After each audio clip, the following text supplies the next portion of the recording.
Okay, hi there and welcome to my Ideas Unlimited video. My name is Corrine Wascher and I was the Ideas Unlimited winner from Illinois. I'm from Galesburg, Illinois. That's a west central Illinois. We teach, I teach at a school we have a unique population. We have a very urban population and a very rural setting. We have about 1,100 to 1,300 students at our school. And I teach this lesson in my fish and wildlife class. That happens to be one of my most popular courses. I have about 50 to 60 students enroll in that class each year. I think the main draw is it being that I'm a certified hunter safety instructor and they actually get their hunter safety cards out of the course.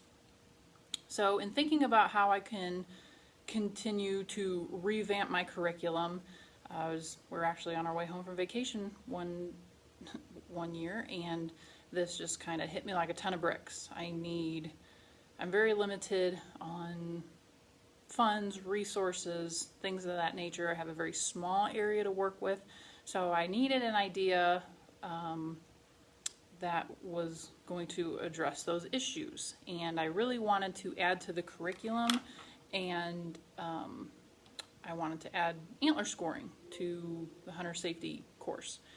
And so my idea was that I was going to use some very low budget materials and the students were going to build their own antlers in order to be able to have something to measure in case we were not able to find sheds, mounts, things like that. Especially mounts, they're just so cumbersome to bring in.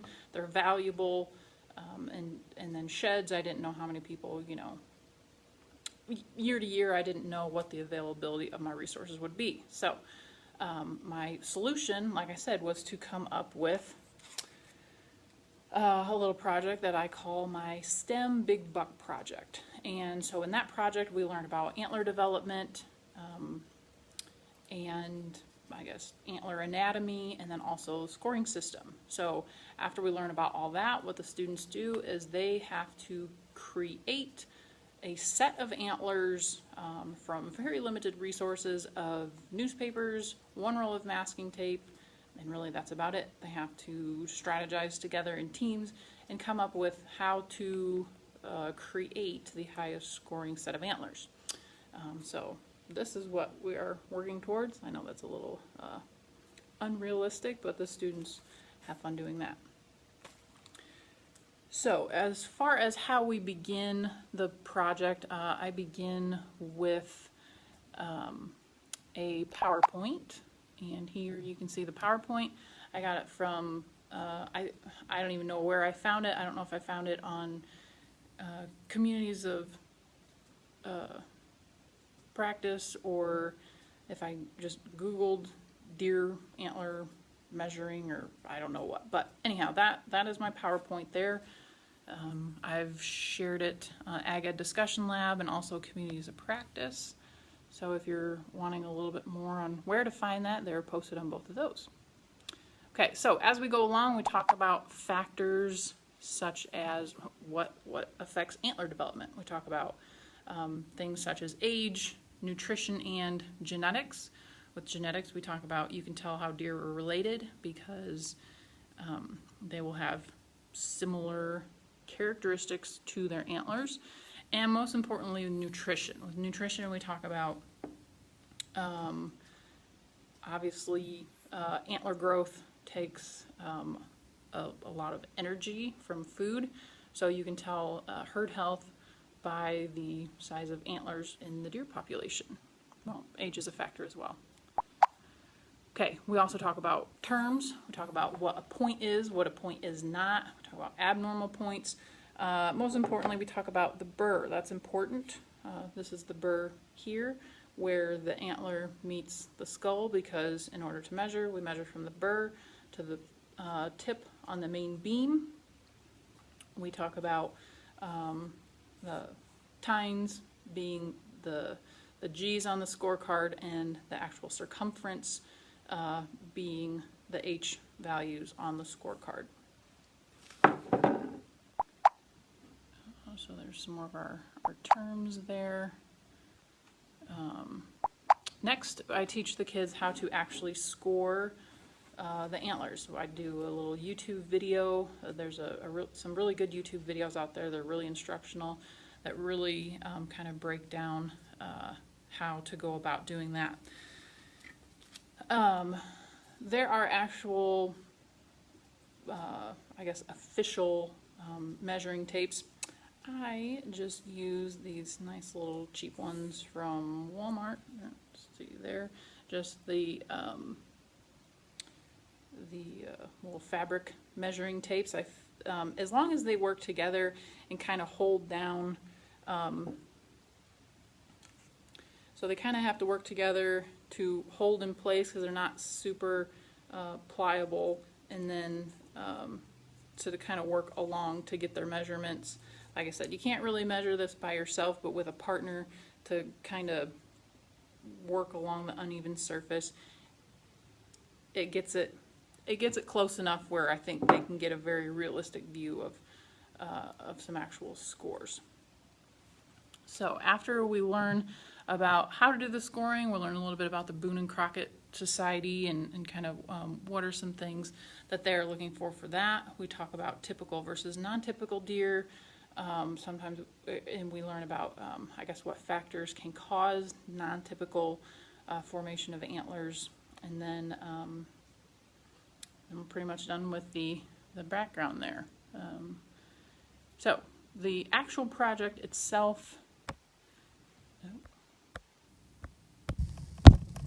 is the big buck contest. So, like I said, the kids get their resources. They get one roll of masking tape. This is a limiting factor. Don't give them any more than one roll of masking tape, because they start to get really lax with the tape. And like I said, this is the limiting factor that is going to determine how well their antlers hold together, shape, things like that. So they really have to strategize on how to use this wisely. They also get anywhere between 6 and 10 newspapers. You decide however many newspapers you decide, that's just the set number. And then they have to create their antlers. I put them in groups of 4. Also, one thing on the scorecard, so I print out actual scorecards for them.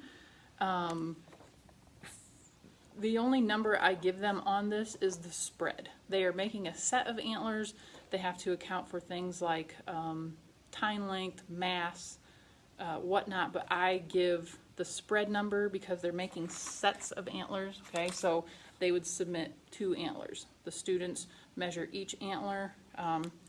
They take measurements. They also look at symmetry, so they will get deducted from symmetry. So that's one thing that they have to account for as they're building, is each side needs to be symmetrical. So they need to, that's kind of one thing that they have to analyze and measure and stuff as they go along. But spread, I start them out at either, you could do 20-inch spread, 23-inch spread. Everybody gets the same spread, and they have to build off of that in order to try to be competitive with their big buck contest.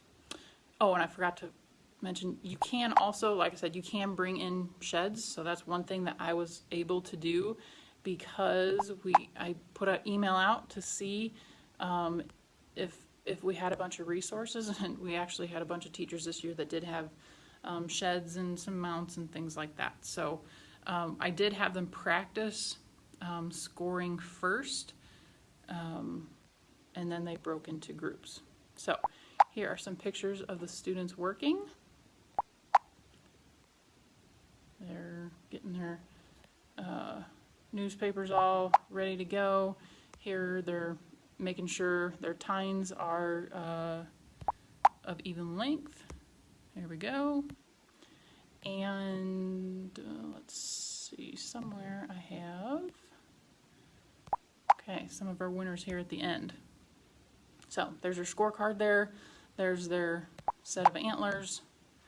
And the winners got meat sticks. So they got to get a little prize there that made. So that's my project in a nutshell. And I think, like I said, I think it's super applicable. It's cheap. The students really enjoy it. I think they get a lot out of it. There's a lot of different components, math, science, teamwork.